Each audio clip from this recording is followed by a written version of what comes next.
Astaghfirullah. Assalamualaikum warahmatullahi wabarakatuh. Alhamdulillah wassalatu wassalamu ala Rasulillah wa ala alihi wa sahbihi wa mawalah wa la hawla wa la quwata illa billahi wa ba'du. Alhamdulillah, segala puja dan puji hanya milik Allah subhanahu wa ta'ala. Salawat dan juga salam kita hadiahkan kepada Rasul kita Nabi besar Muhammad sallallahu alaihi wa ala alihi wasallam. Kita lanjutkan kajian kita, masih membahas kitab Minhajul Muslim, kitab yang menjelaskan tentang konsep hidup seorang muslim dalam Islam. Dan kita masuk pada pasal ke-8, bicara tentang bab as-salat, bab yang bicara tentang salat.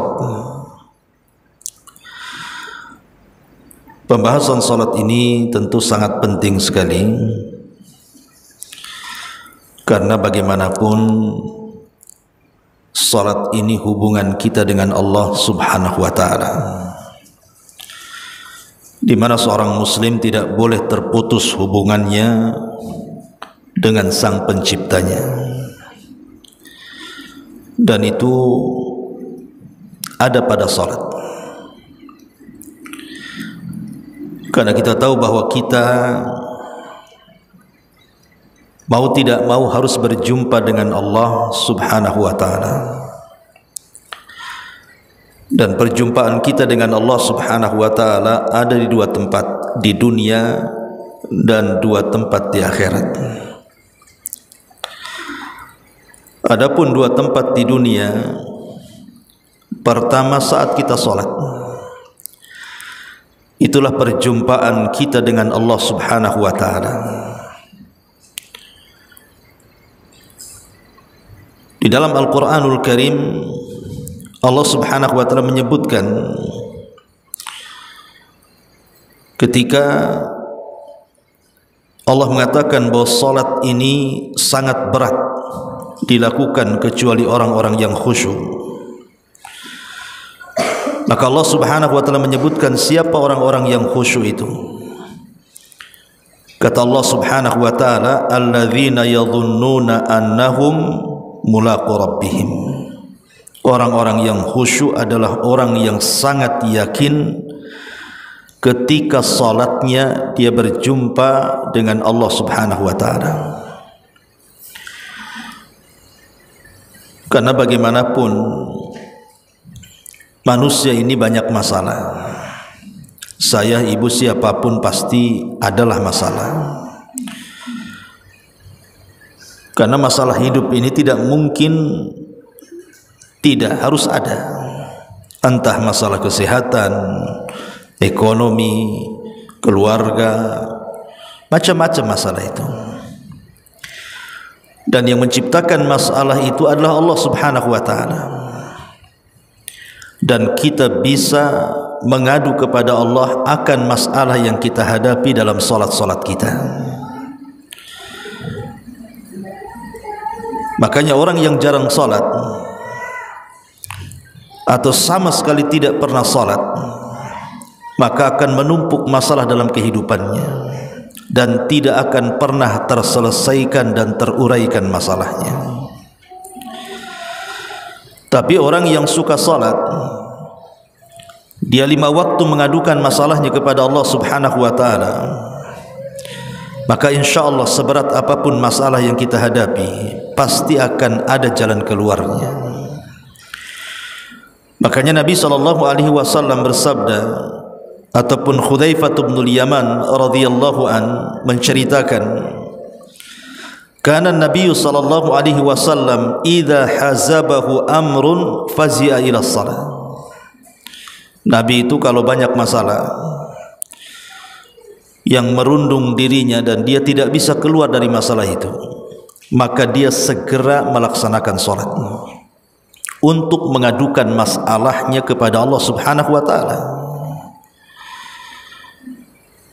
Makanya dalam salat itu ada kata-kata iyyaka na'budu wa iyyaka nasta'in. Hanya kepadamu ya Rabb kami beribadah, dan hanya kepadamu ya Rabb kami meminta pertolongan.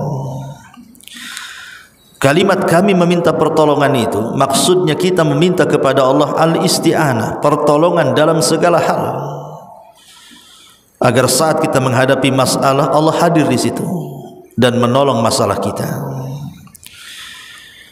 Makanya kesempatan sebenarnya ketika datang waktu salat ini, kesempatan kita bermunajat dengan Allah Subhanahu wa taala. Jangan disia-siakan. Karena apa yang kita ucapkan dalam salat kita itu didengar oleh Allah Subhanahu wa taala. Kalau ibu sedang salat, kemudian ibu ruku, dan selepas ruku kemudian i'tidal, apa yang ibu baca? Sami Allahu liman hamidah. Sami'a itu artinya mendengar. Artinya kita harus ada keyakinan dalam hati kita bahwa setiap ucapan yang kita ucapkan itu Allah mendengarnya. Dan bacaan Sami Allahu liman hamidah itu dibaca setelah ibu berdiri. Setelah ibu baca iftitah, kemudian baca Fatihah, kemudian baca surat, kemudian ibu ruku mengagungkan Allah Subhanahu wa taala, baru kita katakan Sami Allahu liman hamidah. Seolah-olah Allah ingin katakan dalam ucapan Al-Fatihah itu, Bu, ibu kira dalam salat ketika kita baca Fatihah itu Allah diam? Tidak. Hakikatnya kita sedang berdialog dalam Fatihah itu. Karena setiap ucapan Al-Fatihah kita itu, Bu, itu ada jawabannya. Makanya ibu kalau salat tolong perhatikan bacaan Al-Fatihah. Jangan tergesa-gesa dan tartilkan bacaannya. Dan putuslah setiap ayat per ayatnya. Karena dalam bacaan Al-Fatihah itu, dalam setiap ayat itu ada bacaannya, Bu, ataupun ada jawabannya langsung dari Allah Subhanahu wa taala. Kalau ibu membaca Alhamdulillahi Rabbil Alamin, artinya ibu memuji Allah Subhanahu wa taala, maka Allah Subhanahu wa taala akan jawab hamidani abdi, hambaku sedang memujiku. Apabila kita katakan Ar-Rahman Ar-Rahim, maka Allah Subhanahu wa taala akan katakan asna alayya abdi, hambaku sedang mengagung-agungkan diriku. Kalau ibu katakan Maliki Yaumiddin, maka Allah Subhanahu wa taala akan menjawab majjadani abdi, hambaku sedang membesarkan diriku. Dan kalau ibu katakan iyyaka na'budu wa iyyaka nasta'in, maka Allah Subhanahu wa taala menjawab bahwa hambaku sedang meminta kepadaku. Wali abdi masa'al, hadza baini wa baina abdi, wali abdi masa'al, inilah antara hubunganku dengan hambaku dan aku akan memberikan apapun yang dimintanya. Dan juga ketika kita mengakhiri Al-Fatihahnya ihdinas siratal mustaqim siratal ladzina an'amta alaihim ghairil maghdubi alaihim waladdallin, juga sama Allah mengatakan hadza baini wa baina abdi wa li abdi masa'al, inilah antara aku dan hambaku, dan setiap permintaan hambaku pasti akan kukabulkan. Jadi ketika ibu mengucapkan Sami Allahu liman hamidah, kita harus yakin bahwa Allah itu maha mendengar. Mendengar ketika kita memuji Allah Subhanahu wa taala dengan mengatakan alhamdulillah. Mendengar ketika kita memuji Allah Subhanahu wa taala dan mengagungkannya dengan mengatakan Ar-Rahman Ar-Rahim. Mendengar ketika kita membesarkan Allah Subhanahu wa taala dengan ucapan Maliki Yaumiddin. Dan kita harus yakin bahwa ibadah yang kita lakukan, permintaan tolong kita kepada Allah dalam kalimat Iyyaka nasta'in, semua didengar Allah, termasuk doa kita ihdinas siratal mustaqim. Kita meminta hidayah kepada Allah Subhanahu wa taala, Allah mendengarnya. Sehingga ketika kita kemudian ruku dan kita membesarkan Allah Subhanahu wa taala, maka kita katakan sami Allahu liman hamidah. Allah itu mendengar doa-doa kita dalam satu rakaat pertama.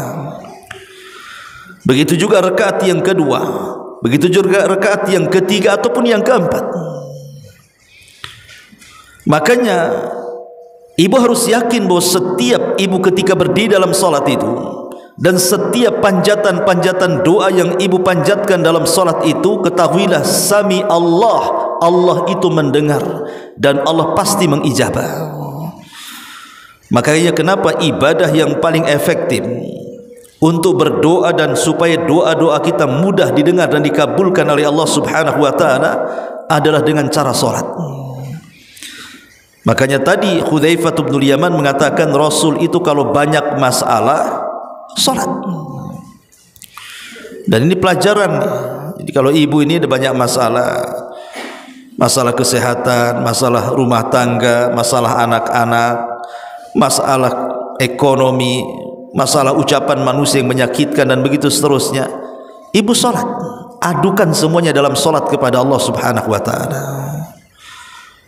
Karena dia yang membuat masalah, dia yang akan mengangkat masalah. Loh, kalau ibu mengadukan masalah kepada manusia, manusia itu bukan tempat solusi. Bahkan terkadang kita mengadu kepada manusia, solusinya makin stres kita dibuatnya. Itulah pentingnya kita mengetahui rahasia di balik salat, supaya kita tidak sembarangan ketika salat, tidak menganggap remeh ketika salat, asal-asalan dalam salat. Jangan. Karena salat itu dijadikan salat, kata Nabi SAW, untuk qurratu ainin li, kata Rasul, sebagai penyejuk mata, tempat istirahat, tempat mengadu semua permasalahan kita kepada sang pembuat masalah, Allah Subhanahu wa taala. Ma'asyiral muslimat yang dimuliakan Allah Azza wa Jalla, lihat para nabi. Maryam, seorang wanita salihah, wali dari wali-wali Allah Subhanahu wa taala. Bahkan ada yang berpendapat dia seorang nabi, walaupun pendapat ini syadz, diingkari oleh banyak ulama, karena tidak ada nabi dari perempuan. Tapi lihat bagaimana semangat salatnya Maryam dalam mihrabnya, menjadikan Maryam dijaga oleh Allah Subhanahu wa taala. Sampai satu hari Zakaria masuk ke mihrabnya Maryam, rupanya sudah banyak makanan di situ. Siapa yang mengantarnya? Yang anehnya lagi, makanan di musim dingin ada pula di musim panas, makanan yang ada di musim panas ada pula di musim dingin. Sehingga Zakaria mengatakan, dari mana makanan ini wahai Maryam? Maka Maryam hanya mengatakan, huwa min indillah, itu semua datang dari Allah Subhanahu wa ta'ala, karamah. Maka siapapun yang menjaga salat seperti Maryam, dia menjaga rukunya, sujudnya kepada Allah Azza wa Jal, maka akan datang penjagaan dan pemeliharaan Allah kepada kita. Sehingga akhirnya Zakaria berfikir untuk meniru Maryam. Maka Zakaria pun akhirnya membuat mihrab, dan dia pun mengikuti apa yang dilakukan Maryam. Dia salat terus dalam mihrabnya, meminta kepada Allah Subhanahu wa taala keturunan yang selama ini berpuluh-puluh tahun dia meminta kepada Allah tapi tidak diijabah. Tapi dia tidak pernah bosan. Akhirnya dia mengikuti tata cara Maryam, dia pun terus bermunajat dalam salatnya, dalam mihrabnya, sampai Allah kirim Jibril untuk memberitakan, annallaha yubashshiruka biyahya, Allah sudah menghabarkan gembira kepadamu wahai Zakaria akan kelahiran Yahya. Subhanallah. Apapun yang kita hajatkan, kita bisa minta dalam salat. Apapun yang kita inginkan, minta dalam salat. Karena sami Allahu liman hamidah, Allah mendengar munajat kita dan Allah pasti mengabulkannya. Jadi rahasia salat ini luar biasa. Apalagi salat ini mengajarkan kepada kita banyak hal. Salah satunya mengajarkan kepada kita keikhlasan dan ittiba kepada Nabi sallallahu alaihi wasallam. Adapun keikhlasan, kita diajarkan dalam salat untuk membaca iyyaka na'budu wa iyyaka nasta'in. Itu artinya keikhlasan, karena hanya Allah yang dituju. Di mana salat kita, puasa kita, zakat kita, bahkan seluruh hidup dan kematian kita semua diserahkan kepada Allah Subhanahu wa taala. Iyyaka na'budu wa iyyaka nasta'in. Qul innas salati wa nusuki wa mahyaya wa mamati lillahi rabbil alamin. Katakan wahai Muhammad, sesungguhnya salatku, penyembelihanku, bahkan seluruh hidupku dan matiku semua diserahkan kepada Allah Azza wa Jalla. Salat mengajarkan kepada kita ikhlas, bahwa hati kita tidak boleh tertambat kecuali kepada Allah Subhanahu wa taala, baik dalam ibadah ataupun meminta pertolongan untuk mampu melakukan ibadah. Dan yang kedua, salat mengajarkan kepada kita ittiba, mencontoh Nabi SAW. Ingat dalam tasyahud, Bu, khususnya tasyahud akhir, kita disuruh untuk membaca tahiyat dan salawat, kan, Bu? At-tahiyatu lillahi was-salawatu wat-thayyibat. Assalamu alayka ayuhan nabi. Assalamu alayka ayuhan nabi. Keselamatan untukmu wahai Nabi. Kenapa menggunakan kata ganti al-mukhatab, orang yang diajak bicara, seolah-olah Rasul hidup dan ada di hadapan kita, padahal Rasul sudah meninggal. Ingat, Bu, Nabi SAW mengatakan, sallu kama ra'aitumuni usalli. Salatlah kalian sebagaimana kalian melihat aku salat. Sebagaimana kita salat sedang melihat Rasul salat. Artinya saat kita mengatakan assalamu alayka ayyuhan nabi, kita diajarkan untuk apa, Bu? Ittiba. Disuruhnya kita mencontoh beliau dalam setiap gerakan salat, bacaan salat, khusyuk salat, dan begitu seterusnya. Ikut kepada Nabi. Sallu kama ra'aitumuni usalli. Jangan membuat salat yang tidak diajarkan Nabi. Dan dua perkara inilah yang menjadikan setiap amal kita itu diterima. Dua perkara ini yang menjadikan amal-amal ibadah kita akan berpahala. Karena syarat diterimanya amal itu harus ikhlas dan ittiba, mencontoh Nabi sallallahu alaihi wasallam. Ma'asyiral muslimat yang dimuliakan Allah Subhanahu wa taala. Allah Subhanahu wa taala berfirman dalam Al-Qur'an, qad aflahal mu'minun alladzina hum fi salatihim khashi'un. Sungguh beruntung orang-orang yang beriman itu, yang ketika mereka salat betul-betul mereka khusyuk. Maknanya bahwa kalau ibu sedang salat, jauhkan perkara-perkara yang bisa mengganggu salat. Pamannya handphone, tahu ibu salat, matikan dulu atau silent dulu. Takut ibu lagi salat, kedengaran pula suara handphone, mulai sibuk. Ataupun mungkin hal-hal yang bisa mengganggu kita dalam salat.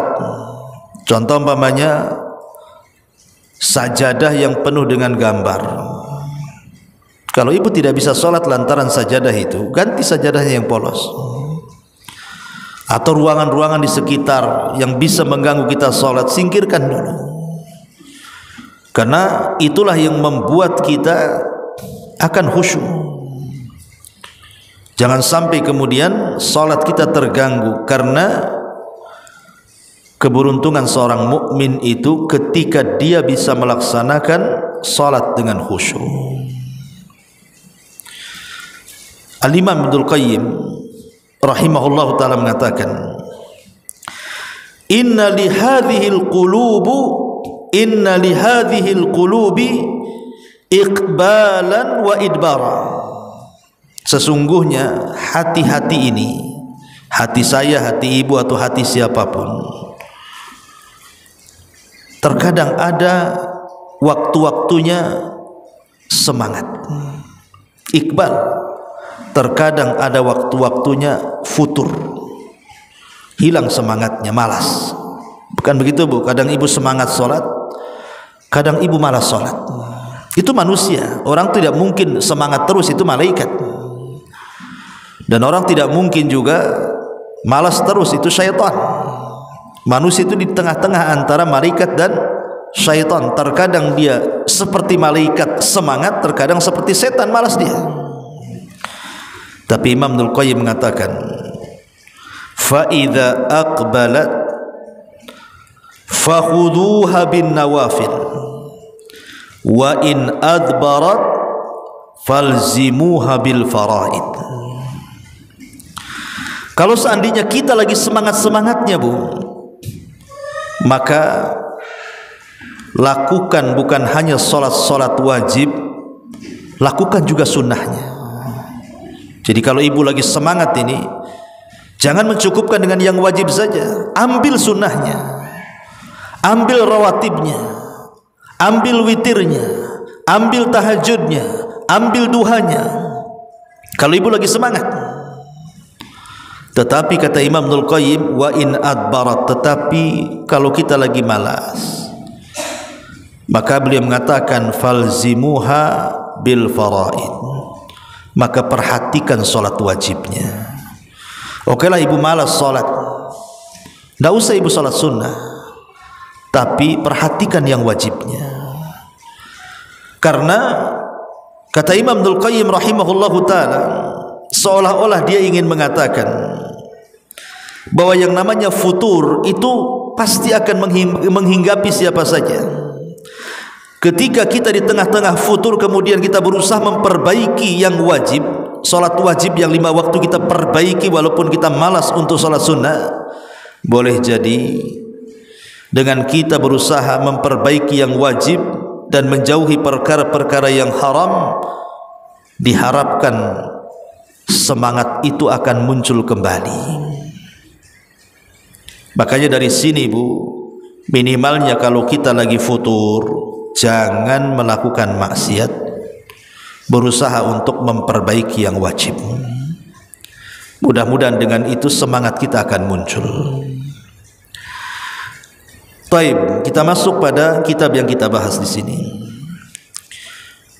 Di sini pengarang Abu Bakar Al-Jazairi rahimahullahu ta'ala membuat bab tentang hukum, hikmah dan keutamaan salat. Adapun hukum salat,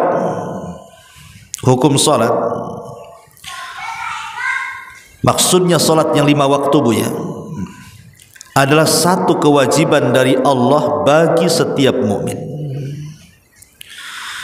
di mana Allah Subhanahu wa taala telah memerintahkannya dalam banyak ayat dalam firman-Nya. Di antaranya Allah mengatakan dalam surah An-Nisa ayat 103, faaqimus salata innas salata kanat 'alal mu'minina kitaban mawquta. Maka dirikanlah salat, karena sungguh salat itu adalah kewajiban yang ditentukan waktunya atas orang-orang yang beriman. Dan Allah juga berfirman dalam Al-Baqarah 238, hafizu 'alas salawati was salatil wusta. Jaga oleh kalian semua salat, maksudnya salat yang 5 waktu. Kemudian perhatikan juga salat wusta. Apa salat wusta di sini? Ada yang mengatakan bahwa salat wusta itu salat asar, dan ada yang mengatakan salat wusta itu salat subuh. Adapun salat wusta itu salat asar berdasarkan nas, karena Nabi SAW marah saat beliau kelelahan menjaga parit dalam perang Ahzab supaya musuh tidak masuk kota Madinah.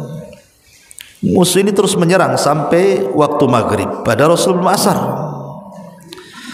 Ketika sampai waktu maghrib, barulah kemudian Rasul salat asar di waktu maghrib. Pada dasarnya salat asar di luar waktu itu tidak sah. Tapi kenapa dilakukan Nabi SAW? Itu karena darurat. Karena kalau Rasul meninggalkan parit, menjaga parit dan salat, bisa saja musuh masuk dan akan membahayakan banyak nyawa laki-laki dan perempuan, orang tua dan anak-anak yang ada di kota Madinah. Makanya Rasul berusaha untuk menjaga parit itu dari serangan. Qadarullah, ketika masuk waktu maghrib, Rasul belum salat asar. Akhirnya Rasul bergegas salat asar di waktu maghrib. Saking marahnya Nabi SAW kepada orang-orang kafir itu, sampai Allah mendoakan, Rasul mendoakan mereka, mala Allahu kuburahum wa buyutahumun nara. Semoga Allah penuhi kuburan dan rumah mereka dengan api neraka, katanya, karena mereka sudah mengakhirkan kepada diriku salat wusta.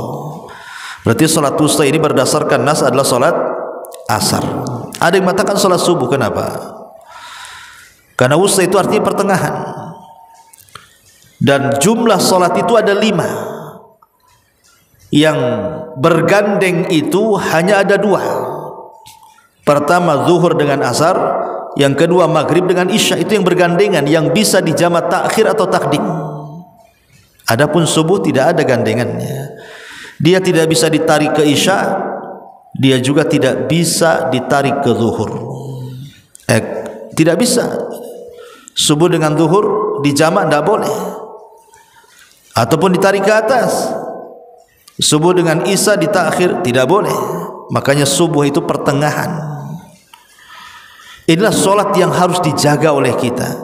5 waktu harus dijaga, tapi 2 solat ini harus lebih dijaga lagi, solat asar dan juga solat subuh, karena itu yang menentukan solat-solat yang lainnya. Itu yang disebut dengan salatul wusta, yang Allah katakan hafidhu ala salawati was salatil wusta. Jaga oleh kalian salat-salat yang 5 waktu, terutama salat pertengahan. Maksudnya asar dan subuh. Rasul mengatakan, man hafadhu ala baradaini dakhalal jannah. Siapa yang menjaga salat asar dan subuh, maka dijamin masuk surga. Ma'asyiral muslimat yang dimuliakan Allah Azza wa Jalla, ini diantara dalil bahwa salat 5 waktu itu sebuah kewajiban. Kemudian diperkuat oleh sabda Nabi SAW, di mana Rasul menjadikan salat ini sebagai tiang kedua dari tiang-tiang bangunan Islam. Nabi mengatakan, buniyal islamu ala khamsin, syahadati an la ilaha illallah wa anna muhammadar rasulullah wa iqamis salati wa ita'iz zakati wa hajjil baiti wa saumi ramadhan. Islam itu didirikan di atas 5 pilar, yaitu bersaksi bahwa tidak ada sesembahan yang berhak disembah kecuali Allah, bersaksi bahwa Muhammad adalah utusan Allah, kemudian mendirikan salat, menunaikan zakat, melaksanakan ibadah ke Baitullah berbentuk haji, kemudian berpuasa di bulan Ramadan. Lihat di sini kedudukan salat jatuh setelah 2 kalimat syahadat, menunjukkan bahwa salat itu perkara yang paling penting dalam Islam. Setelah orang masuk Islam bersyahadat, maka pertama kali dituntut adalah belajar salat. Jadi ibu kalau punya saudara dia mu'alaf, jangan sibuk ibu suruh sedekah dia. Kamu kan sudah Islam, sedekahlah, kan begitu. Kamu kan sudah masuk Islam, kau punya uang banyak, haji sana. Enggak begitu. Salat dulu. Ajarkan salat dulu. Karena salat itulah yang menentukan rukun Islam lainnya selain syahadat diterima atau tidaknya. Kalau seandainya dia menghabiskan seluruh kekayaannya, bukan hanya zakatnya, sedekahnya dia bayar, bahkan dia bolak-balik haji lagi, bahkan bukan hanya Ramadan, Senin Kamisnya, Daudnya, Yaumul Bidnya, puasa mutlaknya dia lakukan. Itu semua tidak akan diterima kecuali kalau dia melaksanakan salat. Karena Nabi SAW yang mengatakan, awwalu ma yuhasabu bihil abdu yaumal qiyamah salatuhu. Yang pertama kali dihisab pada hari kiamat di hadapan Allah itu perkara yang berhubungan kita dengan Allah adalah salat. Tapi kalau perkara yang berhubungan kita dengan manusia yang lain adalah urusan darah. Tapi kalau hubungan kita dengan Allah yang pertama kali ditanya adalah salatnya. Kemudian Rasul mengatakan, faman saluhat salatuhu saluha sairu amali wa man fasadat salatuhu fasada sairu amalihi. Siapa yang baik salatnya, kata Rasul, maka amal yang lain dianggap baik. Siapa yang jelek dan buruk salatnya, maka amalan yang lain dianggap jelek dan buruk. Lihat bagaimana salat itu menentukan. Karena salat itu adalah tiang bagi agama. Kalau ibu buat tenda, kemudian ibu letakkan tiang tengah, itulah salatnya. Kemudian ibu buat tenda itu dengan pasak-pasaknya. Lah pasaknya itulah zakatnya, itulah puasanya, itulah hajinya, itu pasak. Kalau seandainya pasaknya anggaplah tercabut satu, roboh tenda tidak akan roboh. Pasak yang kedua tercabut, roboh tenda tidak akan roboh. Pasak yang ketiga tercabut, roboh tenda tidak akan roboh. Tapi kalau pasak-pasak ini tetap menancap, tapi tiang tengahnya yang roboh, maka robohlah tenda itu. Itulah salat sebagaimana tiang dalam tenda tadi. Makanya Rasul mengatakan as-salatu amududdin, salat itu tiang agama. Kalau sampai roboh tiangnya, maka robohlah agama orang itu. Makanya saya heran, ada orang ngaku Islam tapi tak salat. Islam bu, Islam Pak Ustaz. Nggak percaya? Ini KTP-nya Muslimah saya Pak Ustaz. Kalau ditanya, enggak lah kami ini kafir, marah enggak? Marah lah. Aku bukan Yahudi loh, aku bukan Nasrani, aku Muslim loh. Kenapa kau bilang begitu? Karena saya lihat ibu enggak pernah sholat. Biasa yang enggak pernah sholat itu orang kafir tuh. Jadi ada orang Islam itu kalau tidak sholat dibilang kafir, tak terima dia. Tetap dia ngaku Islam. Kan aneh bu. Padahal Nabi SAW mengatakan al-ahdu bainana wa bainahumus salatu faman tarakaha faqad kafar. Perbedaan kita loh dengan orang kafir itu di salat. Kalau dia masih salat berarti masih muslim. Kalau dia meninggalkan salat maka dia telah kufur. Bisa keluar dari Islam. Dia harus bertobat kembali. Masyarul muslimat yang dimuliakan Allah Azza wa Jalla, makanya pentingnya seseorang itu memperhatikan salat. Jangan sampai ditinggalkan. Dalam kondisi apapun janganlah meninggalkan salat, karena salat ini kewajibannya tidak terikat. Kewajiban salat itu mutlak. Ibu mau sakit ya tetap salat, ibu sehat ya tetap salat. Ibu lagi safar, salat. Lagi mukim, salat. Ibu lagi terbaring, anggaplah sampai kemudian tidak bisa bangun, tetap sholat. Ibu di perahu, digoyang-goyang ombak, tetap sholat. Ibu sedang perang, sholat. Ada gunung meletus, nggak peduli, sholat. Gempa, sholat. Ya. Sholat itu kewajiban mutlak, tidak boleh ditinggalkan siapapun dalam kondisi apapun. Mau safar, mau mukim, mau sehat, mau sakit, mau tua, mau muda, mau laki-laki, mau perempuan, kalau sudah terwajibkan salat tidak boleh ditinggalkan sampai mati. Makanya kenapa Nabi SAW sampai di akhir hayatnya, sebelum nyawanya melepas dari badannya, apa Nabi katakan? As-salatu shalah wa ma malakat aimanukum. Salat kalian, salat. Salat, jaga salat. Ya. Bahkan Umar bin Khattab radhiyallahu anhu sebelum wafatnya juga mengatakan la hadda fil Islam liman taraka salat. Tidak ada bagian dalam Islam orang yang meninggalkan salat. Makanya dulu saya masih ingat, masih kecil-kecil dulu Bu, di kampung-kampung itu. Jadi anak laki-laki itu walaupun nakal gitu ya, mereka pakai sepeda motor ngebut sana ngebut sini, tapi orang tuanya masih bagus, masih disuruh nyimpen sarung di jok motor tuh. Itu orang dulu tuh, orang-orang desa tuh. Tetap mereka ngomong sama anaknya, mau anaknya nakal badung gitu ya, tetap diminta, nih tolong simpan sarung, taruh di jokmu, nanti kalau datang sholat.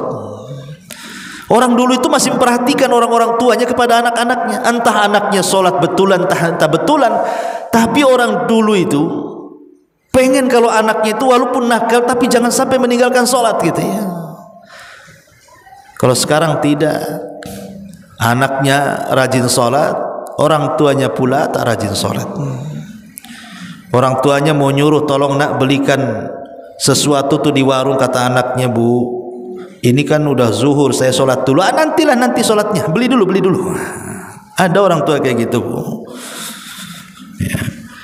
Kadang-kadang aneh gitu ya, anaknya rajin sholat, orang tuanya pula tak sholat. Kadang-kadang hidayah seperti itu. Lah disinilah kita tahu pentingnya sholat, karena sholat itu kewajiban. Bayangkan bu, diwajibkannya sholat itu berbeda dengan ibadah yang lainnya loh. Sebab sholat itu diwajibkan di langit dalam peristiwa besar yang disebut dengan Isra dan Mi'raj. Allah mengundang langsung Rasul dinaikkan ke lapisan-lapisan langit sampai ke Sidratil Muntaha. Tidak ada nabi yang sampai di situ kecuali Nabi kita Muhammad SAW.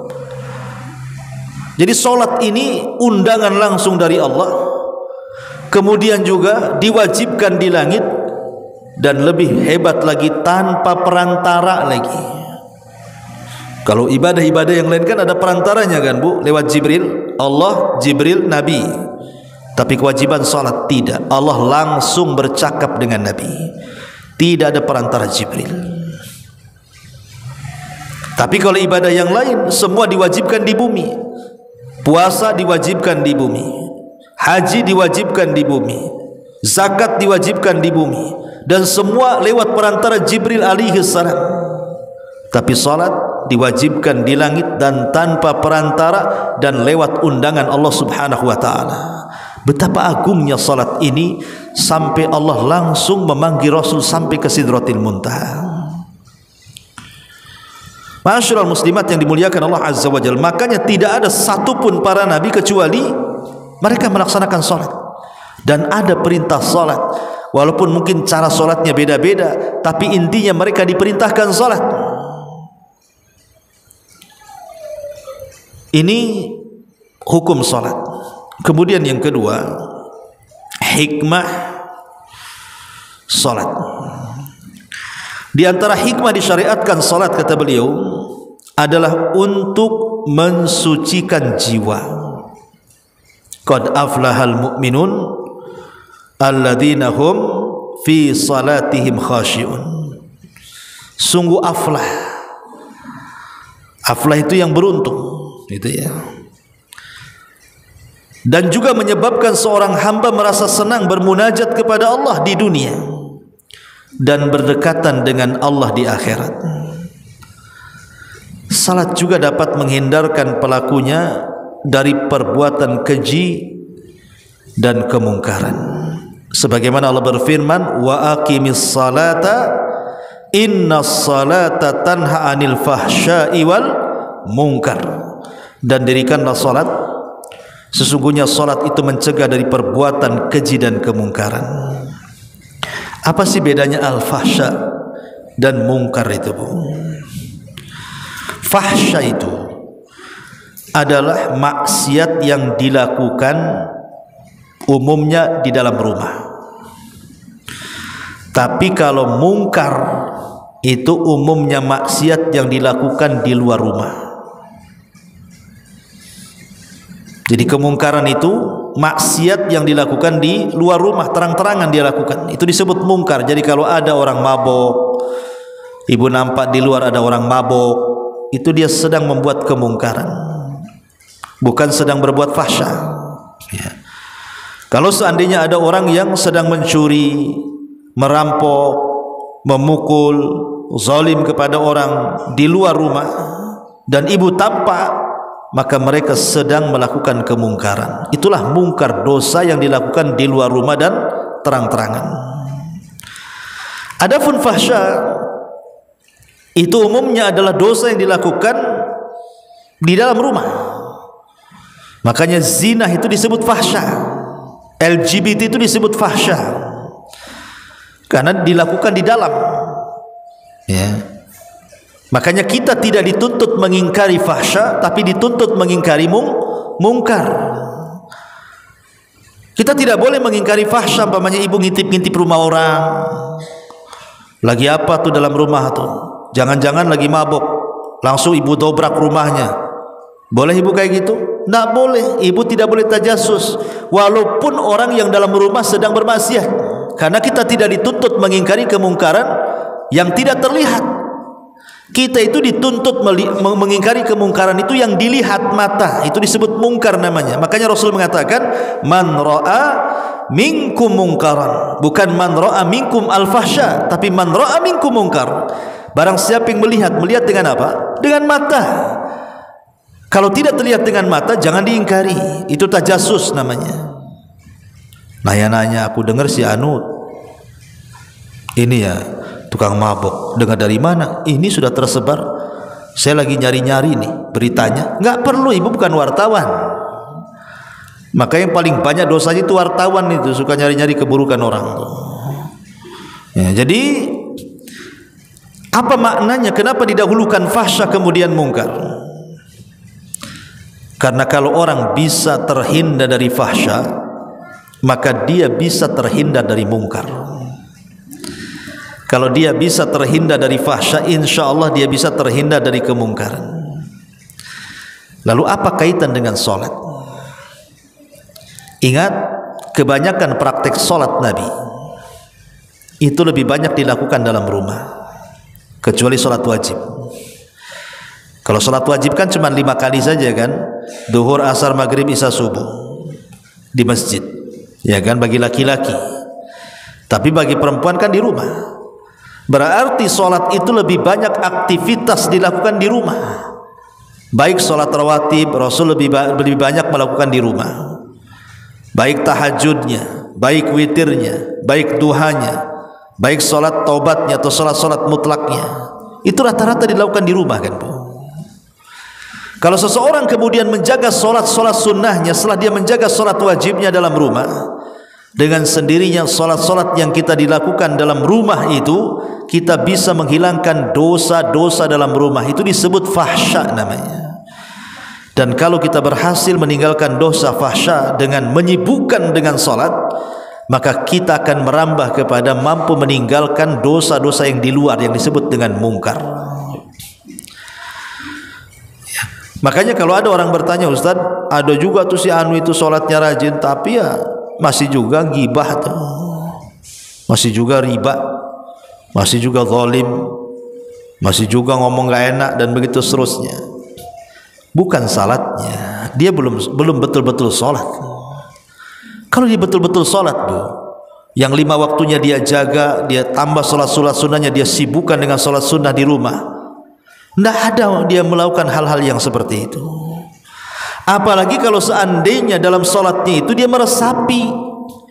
Kan setiap solat ibu katakan ihdinas siratal mustaqim, ya Allah berikan hidayah, ya Allah berikan hidayah. Coba kalau seandainya ketika kita membaca ihdinas siratal mustaqim itu betul-betul meminta kepada Allah hidayah, nggak mungkin Allah tidak kasih hidayah.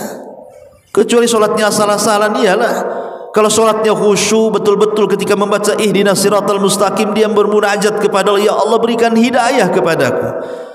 Kalau Allah kasih hidayah, tidak mungkin dia maksiat. Boleh jadi mungkin orang yang solat dan dia masih bermaksiat itu, dia tidak serius ketika dia membaca ihdinas siratal mustaqim itu. Kalau dia serius membaca ihdinas siratal mustaqim, membuka pintu hidayah, hidayah itulah yang menjadikan kita anti fahsya dan anti mungkar. Ini hikmahnya. Karena solat sendiri adalah akhlak, melahirkan akhlak, dan akhlak itu bersumber dari hati. Kalau sudah jernih hatinya, maka akhlaknya pun akan baik. Dan solat itu menyasar kepada hati. Inilah kenapa kemudian kita sangat dianjurkan untuk melaksanakan salat, ya. Ma'asyiral muslimat yang dimuliakan Allah Azza wa Jalla. Kemudian pembahasan terakhir, ya, karena waktu juga, keutamaan salat. Dalam menjelaskan keutamaan salat serta keagungannya, cukuplah dengan membaca sejumlah hadis-hadis berikut. Pertama, Nabi mengatakan ra'sul amri al-islamu wa amuduhu as-salatu wa dhirwatus sanamihil jihadu fi sabilillah. Pokok urusan hidup manusia adalah Islam. Kalau makanan pokok ya nasi, tapi kalau urusan yang pokok bagi seorang muslim adalah Islam. Maknanya, ibu kalau lagi ngobrol-ngobrol dengan kawan-kawannya, jangan lupakan Islam, obrolkan Islam juga. Ibu kalau sedang berdialog dengan kawan-kawannya, dialogkan masalah Islam.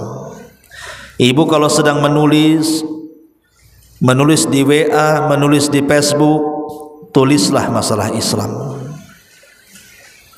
Ibu di rumah, tetap jangan tinggalkan Islam. Ibu di jalan, tetap ingat adab-adab Islam. Ibu di pasar, tetap ingat adab-adab Islam.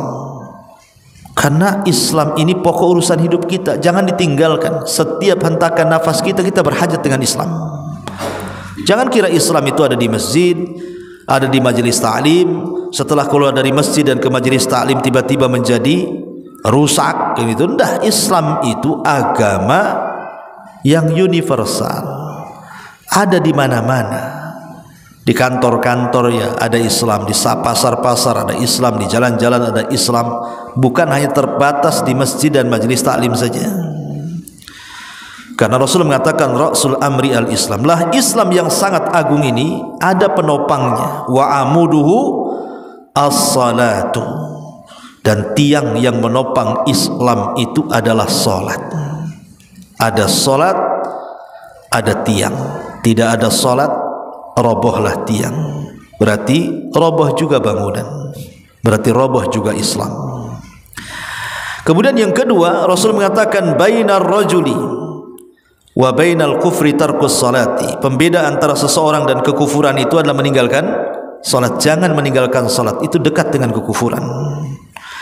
Kemudian Rasul mengatakan umirtu an uqatilan nas hatta yashhadu an la ilaha illallah wa anna muhammadar rasulullah wa yuqimus salata wa yu'tuz zakata fa idza fa'alu dzalik asamu minni dima'ahum wa amwalahum illa bihaqqil islam wa hisabuhum 'ala Allah.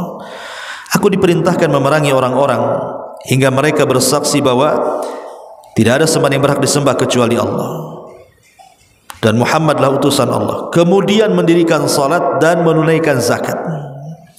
Kalau mereka melakukannya, maka mereka telah melindungi darah, harta, kecuali karena berkaitan dengan hak Islam dan hisab perhitungannya diserahkan kepada Allah. Artinya kalau orang salat terjaga darahnya. Nabi itu kalau mau menyerang sebuah pasukan, sebuah desa, sebuah tempat, Nabi sudah siapkan pasukan yang mau menyerbu tuh, mau menyerang mendadak tuh. Rasul tidak langsung menyerang, tapi Rasul menunggu waktu subuh. Kalau terdengar suara azan, maka Rasul tidak akan menyerang. Kenapa? Karena menunjukkan orang-orang itu salat. Maknanya kalau orang-orang itu salat, terjaga darahnya, terjaga hartanya, terjaga kehormatannya. Darahnya tidak boleh ditumpahkan, kehormatannya tidak boleh dirobek, hartanya tidak boleh diambil. Jadi kalau Rasul mau menyerbu sebuah desa, kok ada azan, balik ke Rasul, tak jadi. Ini yang keempat. Yang keempat, Rasul mengatakan as-salatu liwaqtiha. Salatlah tepat waktu. Ketika Rasul ditanya soal amalan yang paling afdal, maka Rasul mengatakan salatlah tepat waktu. Kemudian yang kelima, masalus salawatil khamsi kamathali nahrin adbin ghamrin bibabi ahadikum yaqtahimu fihi kulla yawmi khamsa marratin fama tarawna dzalika yubki min dharani qalu la syai'a qala fa inna salawatil khamsa tudhibu dzunuba kama yudhibul ma'ud darana.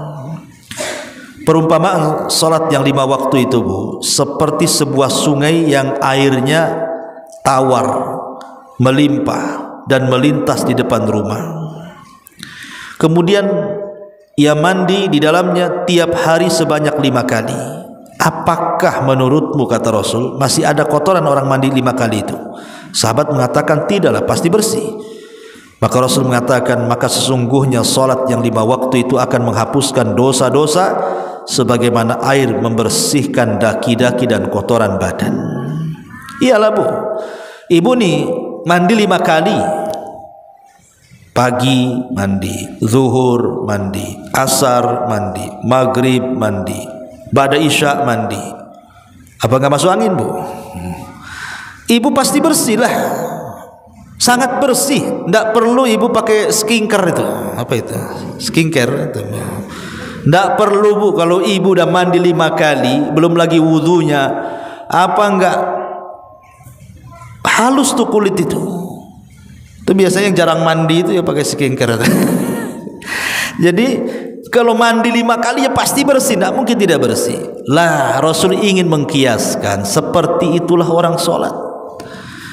Jadi dosa yang kita lakukan dari pagi sampai zuhur, kemudian kita sholat zuhur, digempur oleh zuhur. Kemudian buat dosa lagi lah dari zuhur ke asar, datang asar sholat, digempurlah sholat asar. Kemudian maghrib digempur dengan sholat maghrib, buat dosa lagi sampai isya, digempur lagi dengan isya. Kemudian buat dosa lagi sampai subuh, digempur dengan sholat subuh. Gimana nggak bersih?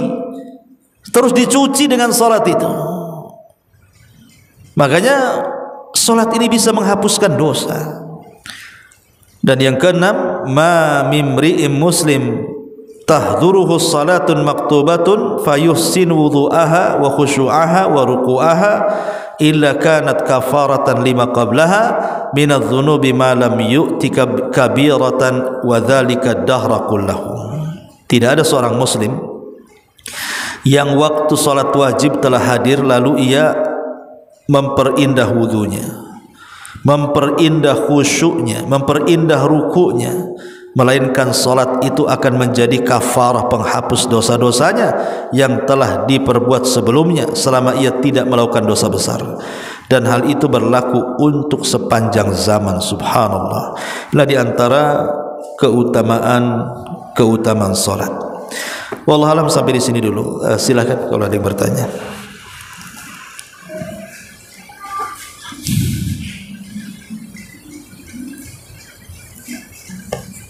Iya. Bismillah, izin bertanya di luar tema. Apa-apa kalau dari tema, kalau di luar masjid ya nggak kedengaran. Anak kami akhwat ingin sekali kuliah ke juruan. Qadarullah sekolah keguruan. Qadarullah sekolah keguruan negeri yang terdekat dengan Batam adalah di Tanjung Pinang, Batam. Adanya swasta. Pertanyaannya, apakah Batam Tanjung Pinang sudah dianggap safar yang wajib berangkat dengan mahram? Syukran. Iya. Ya, kalau sebenarnya jarak safar atau tidak safar itu bukan jarak Tanjung Pinang Batam, Tanjung Pinang Uban, Tanjung Pinang Bali Karimun. Bukan itu, tapi jarak safar itu pendapat yang kuat wallahu alam, seperti yang dikatakan Ibnu Taimiyah dan yang lainnya. Lihat menurut adat tempatan. Adat orang Batam ini kalau ke Pinang safar atau enggak? Contoh begini, Bu. Ibu habis dari Barelang, jalan-jalan dengan keluarga, berenang di Pantai Melayu. Kemudian ibu nginap 1 malam di sana. Besoknya pulang ke Tiban. Kemudian tetangga nanya, ibu dari mana? Safar ke Barelang. Cocok nggak itu ucapan itu? Habis safar saya. Kemana safarnya? Barelang. Ya nggak cocok kan, Bu? cocoknya jalan-jalan, kan itu ya. Dari mana Bu? Jalan-jalan. Nah, berarti dari sini ke Barelang walaupun melangkahkan sampai ke 5 jembatan atau 6 jembatan, itu tidak dianggap safar, tapi dianggap jalan-jalan. Karena kalau dibilang safar kedengarannya aneh, kan itu ya. Safar itu ke Bandung, ke Jakarta, ini ke Barelang kok safar, kan itu. Nah sekarang kalau ibu dari Pinang, kemudian ditanya Bu dari mana, jalan-jalan ke Pinang, cocok juga. Tapi kalau ibu dari ngomong baru safar dari Pinang, cocok, oh cocok. Berarti kalau cocok dengan sebutan safar menurut orang sini, ya itulah jarak safar. Jadi tergantung orang sini ngomong. Orang Batam ngomong ke Pinang itu safar enggak kalau dari sini. Berarti kalau dibilang safar sudah mengambil rukhsah Allah dengan cara mengqasar, menjama, boleh. Ya, kalau saya pribadi ya, saya katakan safar. Kalau saya pribadi melihat definisi safar menurut urf, Tanjung Pinang itu sudah jarak safar. Jadi kalau dari Batam ke Pinang melewati laut, maka itu sudah boleh. Ketika sampai di Pinang kita mengqasar salat. Wallahu a'lam. Artinya kalau perempuan ya harus ada mahramnya. Ya. Taib. Kemudian di sini juga ada pertanyaan dari Aisyah Aini. Aisyah Aini di YouTube. Berdosakah seorang istri yang tidak melakukan memakai cadar yang sudah dianjurkan atau diperintahkan suaminya? Iya. Hukum cadar itu ada yang mengatakan sunnah, ada yang mengatakan wajib. Ya. Syalbani mengatakan sunnah, tapi beberapa ulama Saudi mengatakan wajib. Ya tentu khilaf para ulama ini ada dasarnya. Ada yang mengatakan bahwa wajah dan telapak tangan itu bukan aurat, dan itu pendapat Abdullah bin Abbas. Ada yang mengatakan wajah itu aurat, dan itu pendapat Abdullah bin Mas'ud. Sehingga yang mengambil pendapat Abdullah bin Mas'ud mengatakan cadar wajib, yang mengambil pendapat Abdullah bin Abbas cadar sunnah. Jadi itu hanya sunnah dan wajib saja. Tapi kan di konteksnya suami yang memerintahkannya. Kalau suami yang memerintahkannya, berarti bukan hukum cadarnya, tapi perintah suaminya yang diperlihatnya. Yang dilihat itu perintah suaminya. Kalau dengan ibu bercadar, suami tenang, suami senang, suami nyaman, maka wajib. Bukan karena cadarnya, tetapi karena perintah suaminya. Kalau itu yang menjadikan rumah tangga makin harmonis, makin baik, ya, makin istiqomah, ya, nggak apa-apa, pakai saja. Karena kan suami tidak merintahkan yang mungkar. Kita tidak mentaati perintah suami ini, para istri tidak mentaati perintah suami ini kalau perintahnya maksiat. La ta'ata li makhluqin fi maksiatil khaliq. Tidak ada ketaatan kepada makhluk dalam rangka bermaksiat kepada Allah. Kalau suami bilang sana belikan khamr, nggak boleh, khamr haram.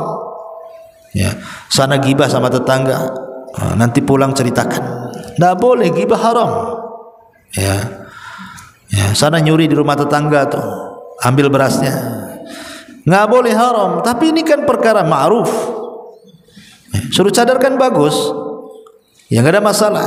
Berarti kalau memang ibu berpendapat cadar sunnah, berarti menjadi wajib karena melihat perintah suami, bukan karena hukum cadarnya. Tapi yang bagi yang berpendapat cadar wajib, mau suami memerintahkan maupun tidak, ya tetap pakai cadar, karena kan dia wajib. Bagi yang berpendapat wajibnya cadar, itu maksudnya ya. Wallahu a'lam bishawab. Ini jawaban yang bisa kami jawab, mudah-mudahan ada manfaatnya. Subhanakallahumma bihamdika.